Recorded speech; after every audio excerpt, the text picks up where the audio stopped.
we have had just 2 years of constantly changing plans. Our goal for this quarter was to focus on the history of the African American spiritual and bring in high school students from around the city and bring in a great guest artist, David Morrow from Morehouse College, to really give ourselves a proper education on one of the most important American art forms. But due to COVID, we had to postpone that into April. So you're going to get a little preview of that as we're learning it. But in January, I wound up, not for the first time, having to scrap that whole program and pick an entirely new program for this choir for the quarter. And they've rebounded, but most of this music we've learned just in the past couple of weeks. And we decided to go with a Portland ethos of buying local. I know we're into that farm-to-table kind of food. So the first 6 pieces you're going to see are either written by current members of this ensemble or recent alumni of this ensemble, and 4 of them are world premieres. The first is arranged by Justin Miller, who's right there, who wrote this arrangement as an assignment in graduate choral arranging class. And it's really good, and it answers one of the most profound philosophical questions of all time, which is, what shall we do with the drunken sailor?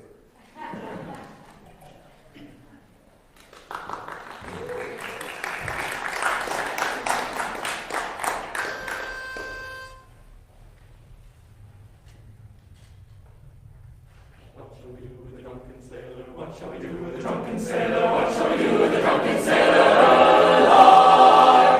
What shall we do? What shall we do? What shall we do?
Where she was a double major in physics and harp performance.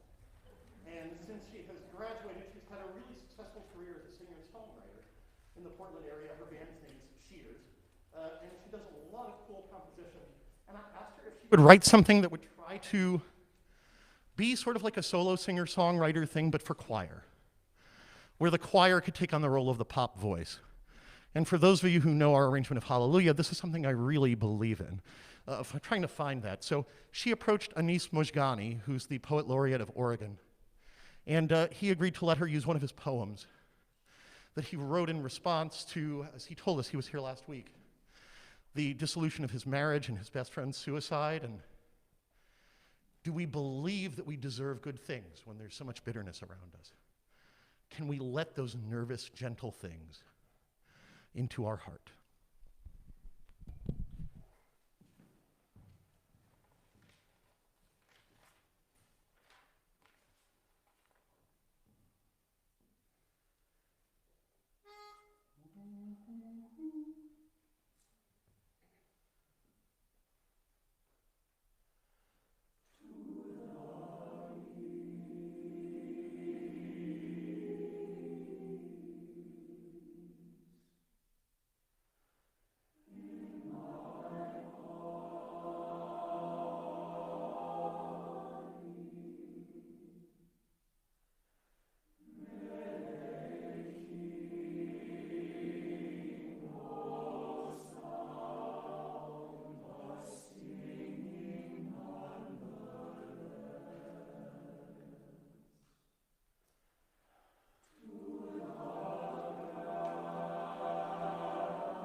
forgot to mention, just a huge shout out to these folks. Lily finished that piece slightly less than 4 weeks ago.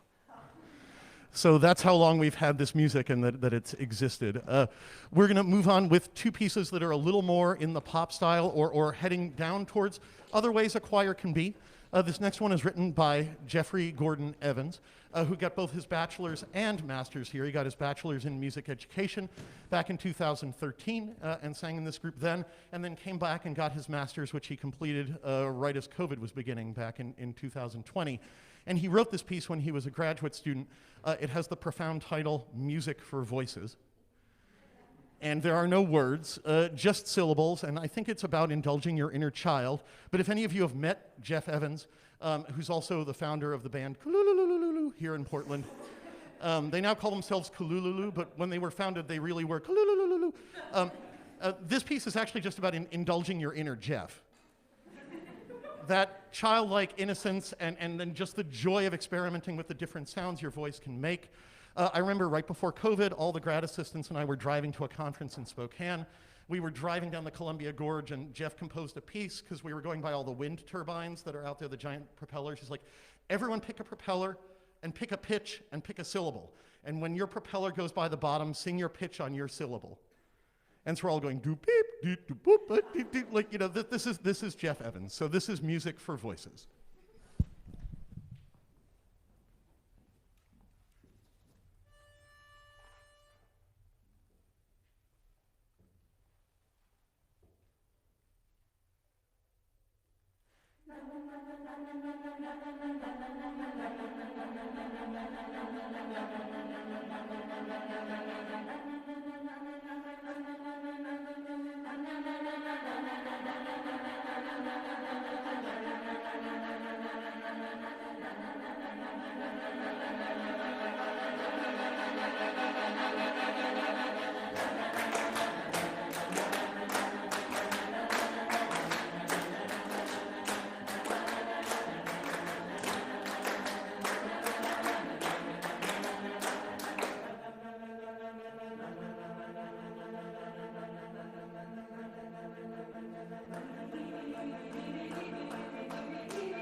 Our next piece is actually an arrangement of a pop song called Transparency that was arranged for us by Nick, who's right over there. And Nick is a sonic arts and music production major here. And he's getting us to try and imitate a lot of processed effect sounds, but without the microphones, without the pedals, and really try to bring that to life. If you want a bonus, you can ask Nick for this. He actually made a recording of himself singing all the parts, all the soprano and alto and tenor and bass parts, and the solo. So we're going to try and do this justice. I'm not sure we're as good as like 11 Nicks, but we're going to try to be. And later this year, we're actually going to be working with a pop producer on recording some of these and trying to push a little bit where the choral sound can go. But for today, no microphones. Oh, and our soloists are Vanessa Zmolek and Reed Durkoop.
Our next piece was written by Henry, who's right over here, who is a sophomore music composition major.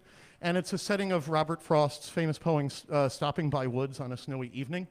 And at least when I learned this like in English class in like school, this was always taught to me as like a sort of a seize the day kind of poem. There's miles to do before I sleep. But there's so much beautiful nature imagery, and I think Henry has created a quite amazing world of just imagining it. And we got a little bit of it this morning. It wasn't an evening, but we got a little bit of snow this morning. So it's a good day to sing this piece and just imagine the icicles hanging there and just taking that moment to pause and seeing all of this inspiring and also very cold and like hard to get moving. So this is Stopping by Woods on a Snowy Evening, and our soloist will be Lindsay Wildman.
our last piece in this set was the words and music were written by Ara Lee, who sang in this group and started at PSU at the same year I did, and was our first ever major in vocal jazz, and sort of helped us usher in that program.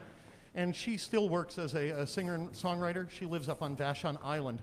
And she wrote this piece in response to a friend of hers, sort of a spiritual leader in the Pacific Islander community in Seattle, dying suddenly of a heart attack. And the piece is an Islander word, aho, which means like, keep going. We process grief by keeping going and singing. And he was also quite a bit of a nature worshiper and a pagan, so is she. And you'll hear us praying to various gods and nature spirits to try and help us figure out how to grieve and process loss, which is a necessary thing to do. I think in America these days we try to believe that we should be happy all the time. And when we do that, when we don't take the time to process grief, we get ourselves in trouble. And there's a lot of sadness in the world right now and a lot of grief to process. And so we've been wanting to sing this piece a lot this year to help people process that emotion. And you'll hear that the words run out and the end of the piece is just on ah. I really loved her original version. The original drummers she worked with were in the choir, the backup singers were in the choir, and I asked if I could produce a choral version of the piece, and she said yes. So this is my arrangement of Aho by Ara Lee.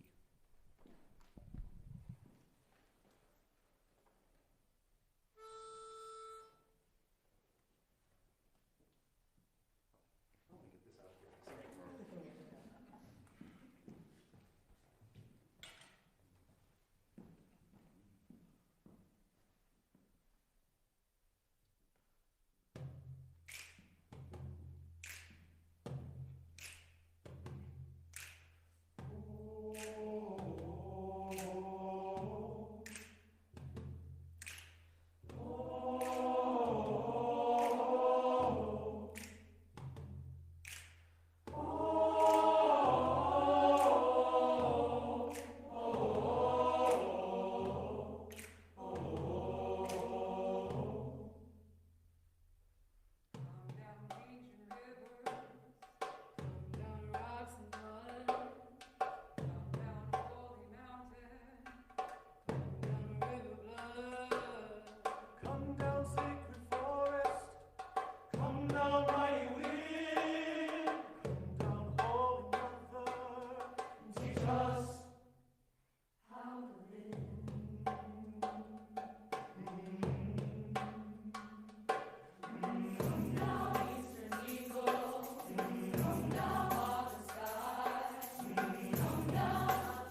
For those of you that are out there on the internet, we really, really hope you will rejoin live music. We're glad we have some of you in the hall here, but this Saturday, come hear real vibrations instead of headphone vibrations, and hear not only the chamber choir, but the Rose Choir and the Thorn Choir.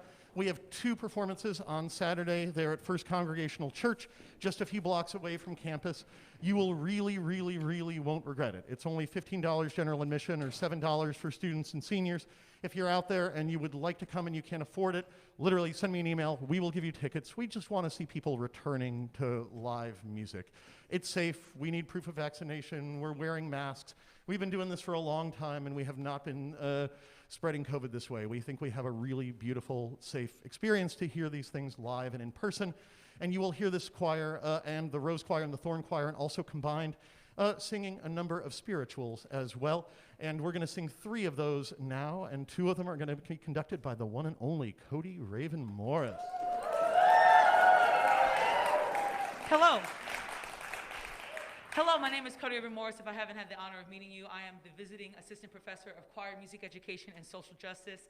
And as Ethan shared with you, the next 3 pieces will be our combined numbers. I have the honor of working and dabbling with all of these ensembles. So now that you've heard that last piece, we've established this grief.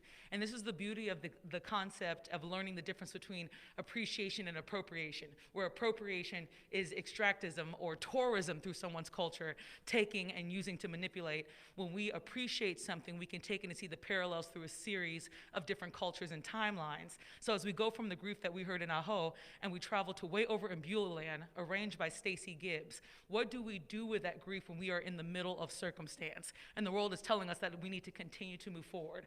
How do we have optimism and positivity without being toxic? So in the story of Way Over in Beulah Land, the Israelites referred to Beulah as a place of peace that they would find after slavery. So here we have that metaphor of when this is all said and done, we are looking forward to this thing, and we hold on to something that may never actually be tangible in my physical life, in this presence, and yet that drives me through said oppression. We hope that you enjoy.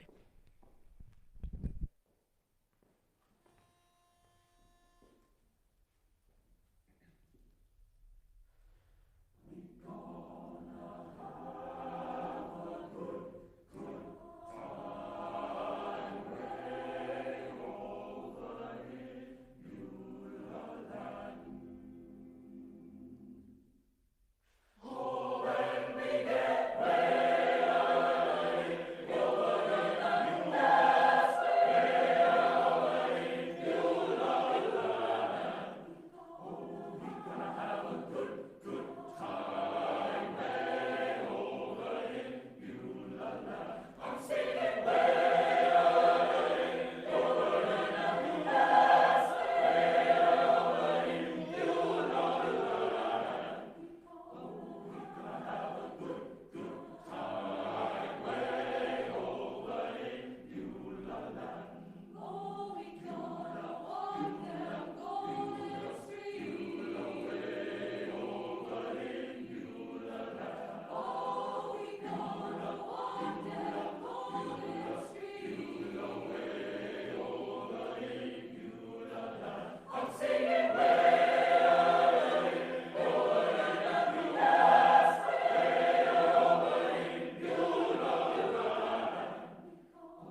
Our next arrangement, I think, is one of the most beautiful pieces ever written, arranged by William Dawson, who was born in 1900, just the very first generation of arrangers of concert spirituals. And it's arrangement of My Lord, What a Mornin'. And you'll hear this beautiful musical depiction of sunrise. Sunrise on Judgment Day, when the stars begin to fall. Judgment Day, when those of us that have lived good lives, no matter what our condition, get to go to heaven. And where people who've maybe made more questionable decisions in how they treat others, maybe they're not. And you'll hear that moment of hope, that power of music, of being able to see a brighter future. And when we can see it through art, maybe we can bring it a little bit closer in the real world too. So hoping for a better future.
On behalf of Ethan and the Portland State Wonderful Chamber Choir, we just want to thank you for being here this afternoon. If you're at home, thank you so much for watching.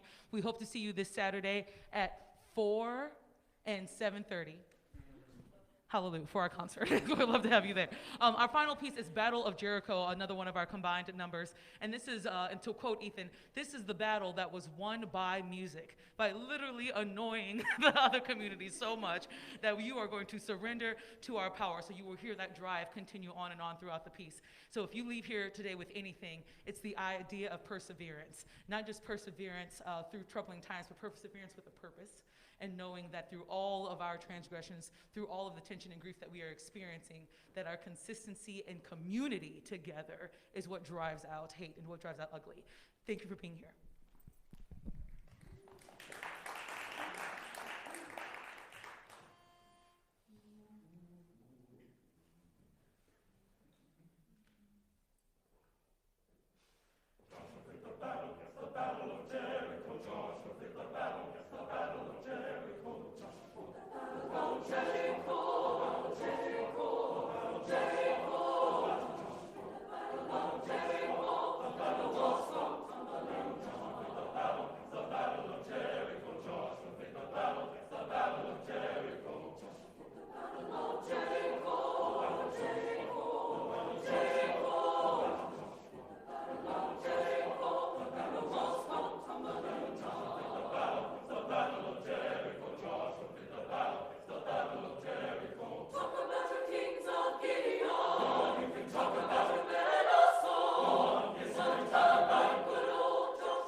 Yes.